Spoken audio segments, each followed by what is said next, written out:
All right, good evening, everyone. Is the state ready to proceed? Yes, Your Honor. Is the defendant ready to proceed? Yes, Your Honor. Sorry, it took me a little bit longer than anticipated, but there was a lot of information to consider. Let me just start by saying that as multiple people have observed, this is a particularly difficult case because there's really nothing that the court can do that's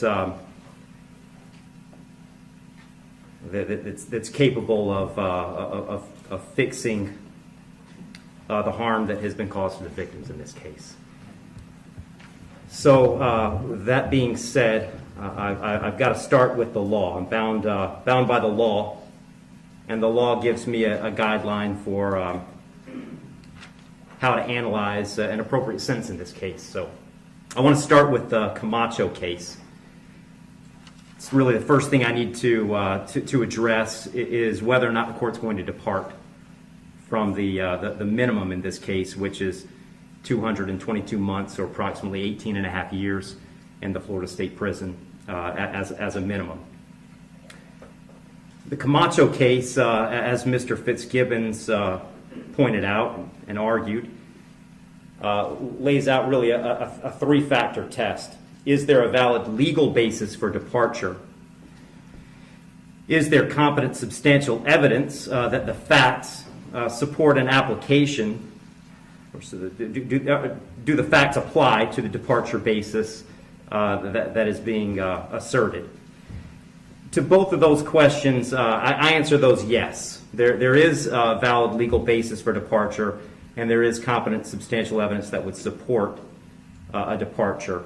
And really, I'd find that as to all of the departure bases argued, with the exception of the disparity argument. I'll just comment on that one for a moment. The defendant has argued that an available basis for departure is the disparity between the guidelines and the sentence that Mr. Barano got. I don't agree with that. I agree that disparity could potentially be an available legal basis for departure. But in this case, I don't think it applies because I do think that there are important substantive differences between the facts as applied to Mr. Barano and the facts as applied to Mr. Heron. The state's put those on the record. I won't elaborate on it too much other than to say I think that the difference, the age of majority for Mr. Heron is one of those. But mostly I just think that the facts are different as between those two defendants. And so I don't believe that the facts in this case support that as a departure basis because I believe that a disparity in sentence between Mr. Barano and Mr.